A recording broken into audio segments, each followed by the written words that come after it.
ನನ್ನ ಯೂಟ್ಯೂಬ್ ಮೊದಲ ಪೇಮೆಂಟ್ ಇದು.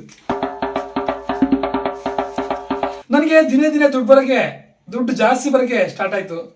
ನನಗೆ ಆಸೆ ಅಲ್ಲ, ದುರಾಸೆ ಬಂದ್ಬಿಡ್ತು. ಆಗ ನನ್ನ ಚಾನಲ್ ಬ್ಲಾಕ್ ಆಯಿತು. ಸ್ನೇಹಿತರೆ ನಮಸ್ಕಾರ, ಲಕ್ಕಿ ಟಾಕೀಸ್ಗೆ ಸ್ವಾಗತ. ನನ್ನ ಯೂಟ್ಯೂಬ್ ಚಾನಲ್ ಬಗ್ಗೆ ಕೆಲವೊಂದು ವಿಚಾರಗಳನ್ನು ನಿಮ್ಮ ಹತ್ರ ಶೇರ್ ಮಾಡ್ಕೋಬೇಕು ಅಂತ ಈ ವಿಡಿಯೋ ಮಾಡ್ತಾ ಇರೋದು ನಾನು. ಮೊದಲನೇದಾಗಿ, ನನ್ನ ಈ ಚಾನಲ್ ಬೆಳವಣಿಗೆಗೆ ಸಹಾಯ ಮಾಡಿದಂಥ ನನ್ನ ಆತ್ಮೀಯ ಸ್ನೇಹಿತರಿಗೆ ಧನ್ಯವಾದಗಳು. ಹಾಗೆ ನನ್ನ ವಿಡಿಯೋಗಳನ್ನು ನೋಡ್ತಾ ಇರೋ ನಿಮಗೆ ಧನ್ಯವಾದಗಳು. ನಾನು 2019ರಲ್ಲಿ ಬ್ಲಾಕ್ ಬಾಯ್ ಅಂತ ಹೆಸರಿಟ್ಟು ಚಾನಲ್ ಮಾಡಿದೆ. ಸ್ವಲ್ಪ ದಿನಗಳ ನಂತರ ಯಾಕೋ ಹೆಸರು ಬೇಡ ಅನಿಸಿ ಬ್ಲಾಕ್ ಬಾಯ್ ಬದಲು ಲಕ್ಕಿ ಟಾಕೀಸ್ ಅಂತ ಮಾಡಿದೆ. ನಾನು ಚಾನಲ್ ಮಾಡಿದ ಬಿಗಿನಿಂಗ್ ಡೇಸಲ್ಲಿ ಕೆಲವೊಂದು ಮೋಟಿವೇಶನ್ ವಿಡಿಯೋಗಳು, ಕಾಮಿಡಿ ವಿಡಿಯೋಸು, ಸ್ಟ್ಯಾಂಡಪ್ ಕಾಮಿಡೀಸು, ಈ ಥರ ವಿಡಿಯೋಗಳನ್ನು ಅಪ್ಲೋಡ್ ಮಾಡ್ತಿದ್ದೆ. ಮತ್ತು ನಾನು ಶೂಟಿಂಗಲ್ಲೇ ಕೆಲಸ ಮಾಡೋದ್ರಿಂದ ಕೆಲವೊಂದು ಸೀರಿಯಲ್ ಮೇಕಿಂಗ್ ವಿಡಿಯೋಗಳನ್ನು ಕೂಡ ಅಪ್ಲೋಡ್ ಮಾಡ್ತಿದ್ದೆ. ಹೀಗೆ 5 ವರ್ಷ ಆಯಿತು. 5 ವರ್ಷಗಳ ನಂತರ ನನ್ನ ಚಾನಲ್ ಮಾನಿಟೈಸ್ ಆಯಿತು, ದುಡ್ಡು ಬರೋಕ್ಕೂ ಪ್ರಾರಂಭ ಆಯಿತು. ಇನ್ನು 2 ದಿನದಲ್ಲಿ ದುಡ್ಡು ನನ್ನ ಅಕೌಂಟ್ಗೆ ಬರಬೇಕಾಗಿತ್ತು. ಅದು ಕೆಟ್ಟ ಸಮಯ ಅಂತ ಇರುತ್ತಲ್ಲ, ಅದು ಬಂತು. ನನ್ನ ಚಾನಲ್ ಬ್ಲಾಕ್ ಆಯಿತು. 1 ವರ್ಷ ಓಪನ್ ಆಗಲೇ ಇಲ್ಲ. ತುಂಬ ಬೇಸರ ಆಯಿತು, ತುಂಬ ನೋವಾಯಿತು. ಏನು ಮಾಡೋದು ಸರಿ ಅಂದ್ಬಿಟ್ಟು ಮತ್ತೆ ಒಂದು ಹೊಸ ಚಾನಲ್ ಮಾಡಿದೆ. ಅದಿನ್ನೂ ಪಿಕಪ್ ಆಗಿಲ್ಲ. ಆದರೆ ನನ್ನ ಹಳೆ ಚಾನಲ್ 2 ಡೇಸ್ ಬ್ಯಾಕ್ ಓಪನ್ ಆಯಿತು. ತುಂಬ ಖುಷಿ ಆಯಿತು. ಈಗ ದುಡ್ಡು ಬರೋಕ್ಕೂ ಪ್ರಾರಂಭ ಆಗಿದೆ. ನೋಡಿ, ನನ್ನ ಮೊದಲ ಯೂಟ್ಯೂಬ್ ಚಾನಲ್ ಪೇಮೆಂಟ್. ನನ್ನ ಚಾನಲ್ ಯಾಕೆ ಬ್ಲಾಕ್ ಆಯಿತು ಅಂತ ಹೇಳ್ತೀನಿ. ನನಗೆ ದುಡ್ಡು ಬರೋಕ್ಕೆ ಪ್ರಾರಂಭ ಆಯ್ತಲ್ಲ, ನನಗೆ ಆಸೆ ಅಲ್ಲ, ದುರಾಸೆ ಬಂದುಬಿಡ್ತು. ಹೆಚ್ಚು ಸಂಪಾದನೆ ಮಾಡಬೇಕು ಅಂತ. ಸುಲಭದ ದಾರಿ ಯಾವುದು ಅಂತ ನೋಡಿದೆ. ಹೆಚ್ಚು ಸಂಪಾದನೆ ಮಾಡಬೇಕು ಅಂದರೆ ಹೆಚ್ಚು ವಿಡಿಯೋಗಳು ಅಪ್ಲೋಡ್ ಮಾಡಬೇಕಲ್ಲ, ಅದಕ್ಕೆ ಸುಲಭದ ದಾರಿ ಕಂಡಿಡಿದೆ.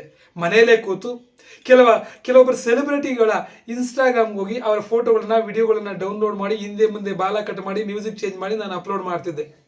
ಅದೇ ನಾನು ಮಾಡಿದ ದೊಡ್ಡ ತಪ್ಪು. ಅಲ್ಲಿಗೆ ನನ್ನ ಚಾನಲ್ ಬ್ಲಾಕ್ ಆಯಿತು. ಇದೇ ರೀತಿ ಈಗ ನಾನು ಹೇಳ್ತಲ್ಲ, ಇನ್ಸ್ಟಾಗ್ರಾಮ್ನಲ್ಲಿ ಫೋಟೋಗಳು, ವಿಡಿಯೋಗಳು ತಗೊಂಡು ಬಾಲ ಕಟ್ ಮಾಡಿ ಮ್ಯೂಸಿಕ್ ಚೇಂಜ್ ಮಾಡಿ ತುಂಬ ಜನ ಯೂಟ್ಯೂಬರ್ಸು ಹಾಕಿದ್ದಾರೆ. ಆದರೆ ಅವ್ರದ್ದು ಬ್ಲಾಕ್ ಆಗಿಲ್ಲ. ಅದು ನಂದು ಬ್ಲಾಕ್ ಆಯಿತು. ಯಾಕೆ ಅಂತ ಗೊತ್ತಿಲ್ಲ. ಬಿಡಿ, ಅವ್ರದ್ದು ಬಿಡೋಣ. ನಾನು ಮಾಡಿ ತಪ್ಪು ಅಂತ ನನಗೆ ಅರಿವಾಯಿತು. ತುಂಬ ಬೇಜಾರಾಯಿತು. ಯೂಟ್ಯೂಬರ್ಗೆ ಒಂದು ಮೇಲ್ ಕಳಿಸ್ದೆ.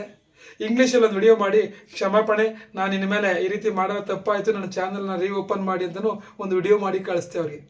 ಅವರು 3 ತಿಂಗಳು ವೆಯ್ಟ್ ಮಾಡಿ ಅಂದರು. 3 ತಿಂಗಳ ನಂತರ ಮತ್ತೆ ಮೇಲ್ ಕಳಿಸ್ದೆ. 2 ತಿಂಗಳು ವೆಯ್ಟ್ ಮಾಡಿ ಅಂದರು.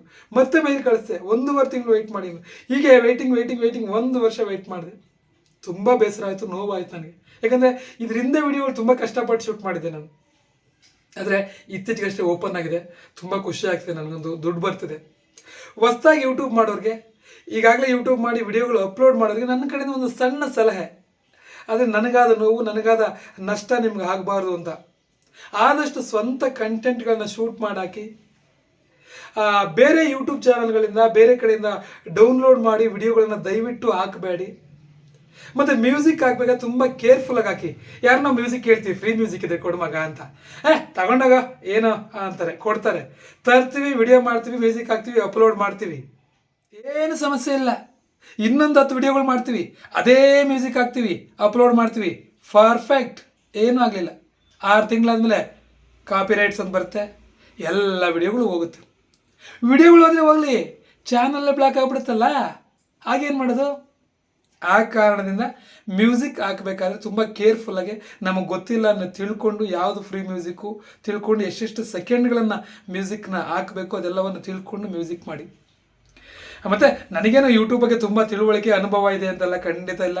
ನನಗೆ ತಿಳಿದಷ್ಟು ನಿಮ್ಗೆ ಹೇಳ್ತಾ ಇದ್ದೀನಿ. ನನಗಾದ ನೋವು, ನನಗಾದ ತೊಂದರೆ ನಿಮ್ಗೆ ಆಗಬಾರ್ದು ಅಂತ ನಾನು ನನ್ನ ಸ್ನೇಹಿತರ ಸಲಹೆಯೊಂದಿಗೆ ನನ್ನ ಯೂಟ್ಯೂಬನ್ನು ನಡೆಸ್ತಾ ಇರೋದು. ಧನ್ಯವಾದಗಳು. ನಮ್ಮ ಚಾನಲ್ನ ಸಬ್ಸ್ಕ್ರೈಬ್ ಮಾಡಿ. Thank you.